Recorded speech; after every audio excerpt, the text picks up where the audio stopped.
তুমি ওর জন্য নিজের পুরো বাড়ির এগেইনস্টে গিয়ে এত বড় একটা আন্দোলন করলে। আর না আমি বলছি না, ওই সবাই কলেজে মানে দলে দলে ওরা এই ব্যাপারটা নিয়ে ডিসকাশন করছে, গজগজ করছে, তাই আর কি। যতক্ষণ পর্যন্ত না এই কথাটা আমার কাছে ডিরেক্টলি এসে পৌঁছচ্ছে ততক্ষণ এই কথার কোনো ভ্যালু আমার কাছে নেই।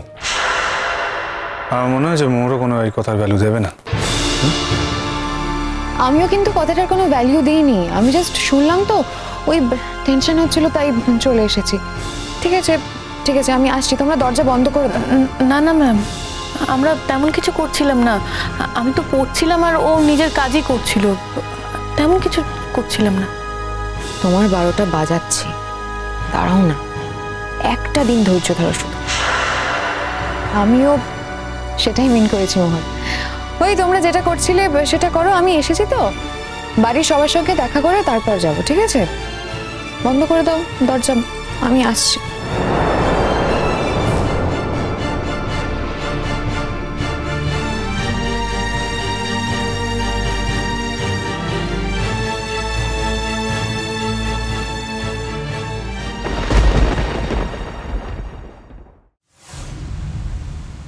তবে একটা কথা মনে রেখো, তুমি কিছুতেই ভয় পাবে না।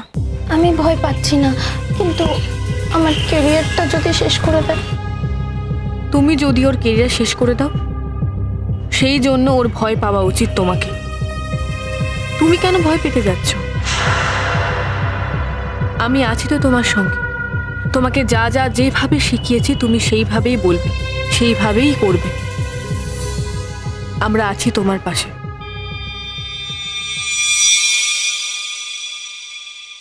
এর থেকে বড় সুযোগ কিন্তু আমরা আর কখনো পাবো না ছোটকা। মেয়েটাকে কিন্তু আমি প্রায় হাত করে নিয়েছি, বুঝলে? না, সব কথা আমি বলিনি, বলবো ধীরে ধীরে বুঝিয়ে বলবো। আসলে কি বলতো, নিজের চাকরি, নিজের দাদার চাকরি টোপ তো কম বড় কথা নয়। মেয়েটার পরিবার না খুব দরিদ্র, না তাই বলে সব দরিদ্র মানেই যে বিক্রি হয়ে যাবে সেটা নয়, কিন্তু মেয়েটা কিন্তু ওই ক্যাটাগরিতে পড়ে। প্রথমে খুব সতীত্ব দেখাচ্ছিল না, এখন ভাইয়ের চাকরি, নিজের চাকরির টোপে সব ভুলে গেছে। ছোটকা, এখন কিন্তু যেটা করার সব তোমাকেই করতে হবে।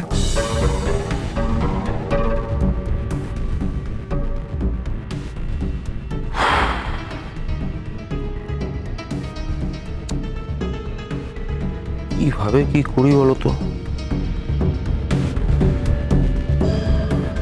এখানে তো ওরই কথা বলছে, কিভাবে কি করা যায়? কি আবার করা যায় ছোটকা? তোমাকে এটা থেকে প্রমাণ করতে হবে যে মোহরই আসলে ওই মেয়েটাকে উস্কেছে, বুঝলে না? শুনলে না রেকর্ডিংটাতে, শুনলে না মোহর ওই মেয়েটাকে কি বলছে? কয়েক জায়গায় বলছে যে তুমি একদম ভয় পাবে না, তুমি যাও, একদম সোজাসুজি কথা বলো, কোনো রাগ ঢাক রাখবে না। ছোটকা, এরকম কয়েকটা লাইন থেকে যদি আমরা প্রপারলি কয়েকটা ওয়ার্ড ক্রপ করে আলাদা একটা সেন্টেন্স বানিয়ে প্রেজেন্ট করি না, তাহলে কিন্তু আমরা প্রমাণ করে দিতে পারবো যে মোহরই বারবার ওই মেয়েটাকে উস্কেছে তোমার চেম্বারে আসার জন্য, তোমাকে ওই সিডিউস করার জন্য। দেখো ছোটকা, এবার কিন্তু তুমি নোটিস করনি। আচ্ছা ঠিক আছে, আরেকবার রেকর্ডিংটা শোনো শোনো। হ্যাঁ অন্তরা, তবে একটা কথা মনে রেখো, তুমি কিছুতেই ভয় পাবে না।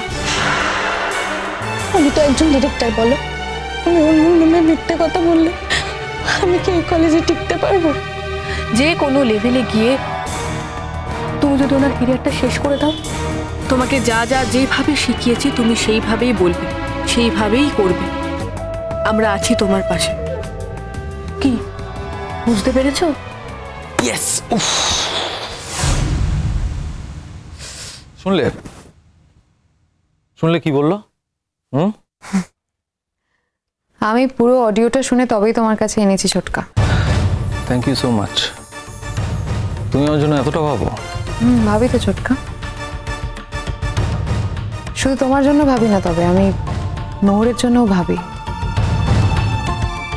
সারাদিন আমার মনের মধ্যে মোহরকে নিয়ে ভাবনা চলতে থাকে,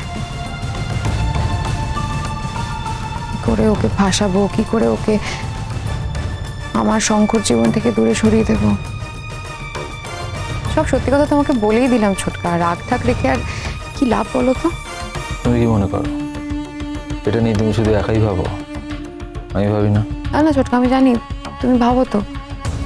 তুমি সব থেকে বেশি করে চেয়েছিলে আমি যাতে ওই বাড়ির বউ হয়ে যেতে পারি, কিন্তু ওই মেয়েটা আমার জীবনে এসে সমস্ত কিছু নষ্ট করে দিয়েছে, আমার স্বপ্ন দেখা বন্ধ করে দিয়েছে। আমি কি করে এগুলো তো আমি ভুলে যেতে পারি না। আমি তোকে এত সহজে ছেড়ে দেবো না ছোটকা। ওকে আমি কত ভালোবাসি। শঙ্কর সাথে আমার জীবন এক সুরে গাথা হয়ে গেছিল, আর ওই মেয়েটা এসে সমস্ত কিছু শেষ করে দিল পুরো। ও প্রত্যেকবার সবার সামনে প্রমাণ করে দিয়েছে যে ও শঙ্কর সব থেকে বড় শুভাকাঙ্ক্ষী। সবার সামনে প্রত্যেকবার প্রমাণ করে দিয়েছে যে আমার মতন খারাপ মানুষ আর হয় না।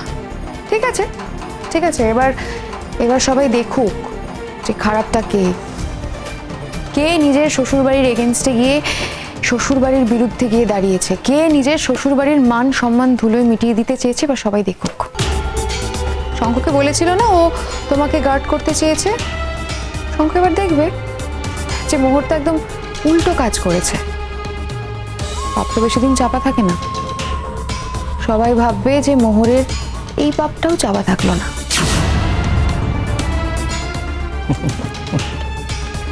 চেষ্টা বাকিটা তুমি আমার উপর ছেড়ে দাও। হ্যাঁ ছোটকা, তবে কি বলতো, আমাদের কলেজে যে এক্সকারশনটা আছে না, এই কাজটা কিন্তু এক্সকারশনের আগেই করে ফেলতে হবে ছোটকা। ওর শঙ্কর সাথে এক্সকারশনে যাওয়ার শখ যাতে চিরকালের মতন ঘুচে যায়। এই ব্যাপারে কেউ কি কিছু জানে না জানে না? আমি তোমাদের বাড়িতে গেছিলাম, আমি ভেবেছিলাম যে ওখানেই তোমাকে সমস্ত ঘটনাটা বলবো। গিয়ে দেখলাম তুমি নেই, ফিরে এলাম। তখন আমি শঙ্খ আর মোহরের সঙ্গে দেখা করে এসেছি, একটা হালকা হালকা হিন্ট দিয়েছি।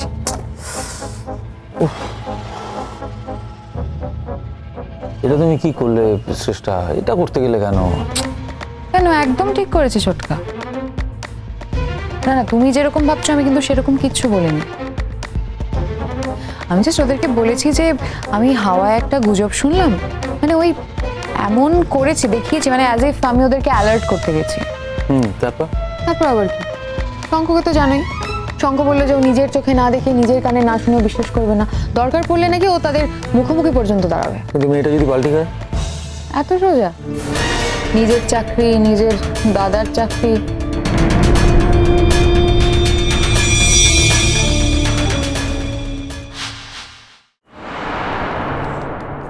কিন্তু এক্ষুনি যে চাকরিটা দিতে পারবো তার তো কোনো গ্যারেন্টি নেই। কেন ছোটকা, আমাদের কলেজটা তো ইউনিভার্সিটি হচ্ছে, সেখানে তো অনেক ক্যাজুয়াল লোকজন লাগবে। সেখানে কোনো একটা ক্যাজুয়াল মানে কোনো একটা কাজে ছেলেটাকে অ্যাপয়েন্ট করে নাও না।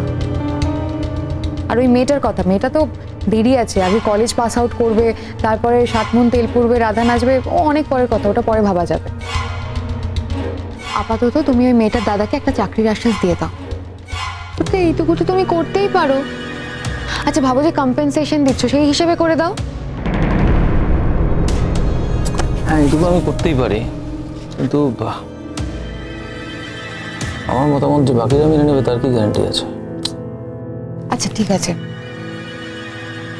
বুঝতে পারছি। আচ্ছা, যে 2-3 দিনের মধ্যে তো চাকরি দিতে হচ্ছে না, কিন্তু ছোটকা মেয়েটা যাতে পাল্টি না খায় সেই জন্য কিন্তু একটা চাকরির ব্যবস্থা। আচ্ছা ঠিক আছে, সেটা পরে দেখা যাবে। আপাতত তুমি এই অডিওটার কিছু একটা করো। চেষ্টা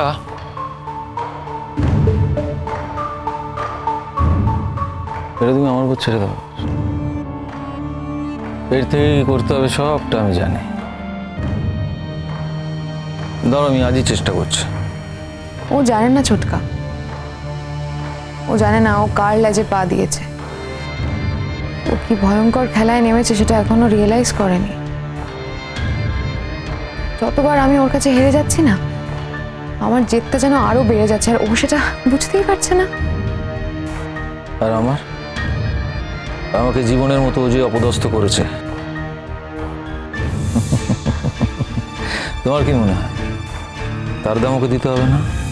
হ্যাঁ, এই মিশনটা কিন্তু আমাদের সাকসেসফুল করতেই হবে ছোটকা, যেমন ভাবেই হোক। তুমি কোনো চিন্তা করো না চেষ্টা, আমি তোমার পাশে আছি, আমি 100% তোমার পাশে আছি। তুমি শুধু মেয়েটাকে রেডি রাখো, আর এটা আমি আজকের মধ্যেই করে ফেলতে পারবো। ইনফ্যাক্ট আমি যদি একটু মাথা ঠান্ডা করে বসে আমার হাফ অ্যান আওয়ার বেশি টাইম লাগবে না। বলছে যে তোমাদের 2টোর সময় একটা মিটিং আছে না? ও ইয়েস ইয়েস ইয়েস, আছে তো।